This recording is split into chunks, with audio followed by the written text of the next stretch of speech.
에이펙 정상회의가 이제 2주도 채 남지 않았습니다. 미중 정상들이 모두 참석하면서 외교 빅 이벤트장이 될 전망인데요. 베이징 연결합니다. 배삼진 특파원. 네, 베이징입니다. 네, 미중 간 정상회담 준비 분위기는 어떻습니까? 네, 이달 말 경주 에이펙 정상회의에 도널드 트럼프 미국 대통령과 시진핑 중국 국가주석이 국빈 방문 형식으로 한국을 찾을 것으로 알려졌습니다. 트럼프 대통령은 1박 2일, 시진핑 주석은 2박 3일간 머무는데 양측은 오는 30일쯤 정상회담을 가질 것이라는 전망이 나오고 있습니다. 자, 이를 위해 미중 간 실무 협상에서는 양보 없는 치열한 신경전이 펼쳐지면서 일각에서는 세계의 단판이 될 것이라는 예측이 나오고 있는데요. 최근 스콧 베센트 미국 재무장관은 중국 측 무역 대표인 리청강 상무부 부부장을 향해서 늑대전사란 표현을 쓰며 원색적으로 비난했습니다. 심지어 중국과의 관세 전쟁 장기화 가능성을 내미치면서 양측 간 물꼬를 틀 실마리가 보이지 않고 있다는 점도 시사했는데요. 트럼프 대통령은 중국의 미국산 대두 수입 문제를 거론하며 식용유 교역 중단까지 검토하겠다고 했죠. 중국 관영 매체들은 중국의 대두 수입 중단 조치는 무역 전쟁의 대가로 폐식용유 수입 중단은 무시할 만한 수준이라고 코웃음을 친 상황입니다. 자, 중국의 반격이 거세지자 이제까지 동맹을 협상의 대상으로 삼았던 미국은 공동 대응하자며 동맹을 찾고 있는데요. 이 항만 수수료부터 희토류까지 미국의 방식대로 똑같이 되갚아주고 있는 중국은 물러설 뜻이 없다는 것을 다시 한번 강조했습니다. 中方近期出台稀土出口管制措施，是依据法律法规完善自身出口管制体系的正当做法。 네, 중국이 한화오션의 미국 자회사 5곳에 대해 제재에 나섰습니다. 이른바 중국 이익이 침해됐다는 건데요. 미중 간 무역 전쟁의 불똥이 한국 기업에게도 튀고 있네요. 네, 한미 조선업 협력 마스가의 상징인 한화 계열사들을 직접 타깃으로 삼은 겁니다. 자, 미국이 중국의 해운 물류 조선 산업에 대해 301조 조사 조치를 취한 데 대한 대응입니다.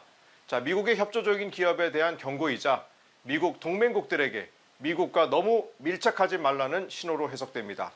미중 갈등 격화로 우리 기업들에게 그야말로 불똥이 튀지 않을까 우려가 커지는 상황입니다. 我们再次敦促美方及相关企业尊重事实和多边经贸规则，遵守市场经济和公平竞争的原则，尽早纠正有关错误做法，停止损害中方利益。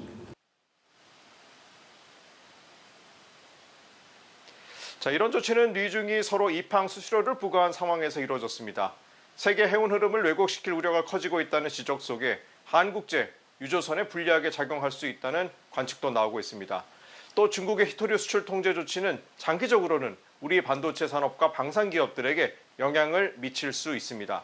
자, 그래서 어제 취임한 노재현 신임 주중대사는 우리 기업들에게 피해가 없도록 실질적인 협력 증진 방안을 마련하겠다고 강조했습니다.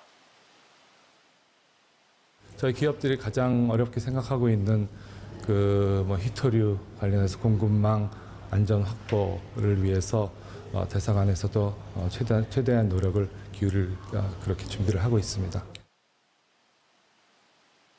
네, 미얀마와 캄보디아 등 동남아 일대에서 중국계 범죄 조직이 활개를 치면서 중국도 대대적 소탕 작전을 벌이고 있다고 하는데 그 밖에 중국 소식도 전해주시죠. 네, 중국은 최근 미얀마 북부에서 활동했던 거대 범죄 조직 가문 2곳을 적발해 기소했다고 밝혔는데요. 2009년 이후 59곳의 사기 단지를 통해서 1조 5천억 원을 벌었는데 조직 보호를 위해 군대 요직에 조직원들을 심기도 했습니다. 자, 피해자들만 10,000명이 넘고 숨진 사람도 있는데 지난달 캄보디아에서는 납치와 인신매매 혐의로 중국인 6명이 체포됐다고 발표했습니다. 최근 중국 수찬성 청두시에서 7개월 만에 또다시 샤오미 전기차를 몰던 운전자가 추돌 후 화재로 숨졌습니다. 중국 당국은 검사 결과 운전자가 음주 운전 혐의를 받고 있었다고 설명했습니다. 사고 당시 영상을 보면 사고가 나자마자 차량 운전자를 구하기 위해 사람들이 뛰어갔지만 문이 열리지 않았고 차량은 불에 타 소실됐습니다. 한때 중국 2위 부동산 개발업체였던 완커그룹의 신재 회장이 20일간 잠적하다니 돌연 사임 의사를 밝혔습니다. 중국 매체들은 신 회장이 지난달 18일 회의 도중 관계기관에 연행됐고 이후 연락이 두절됐다고 보도했습니다. 현재 중국 부동산은 정부의 부양체계도 침체 상태가 장기화되고 있는데 업계에서는 이번 사태로 다시 위기감이 고조되고 있다고 진단하고 있습니다. 자, 지금까지 베이징에서 차이나 워치였습니다.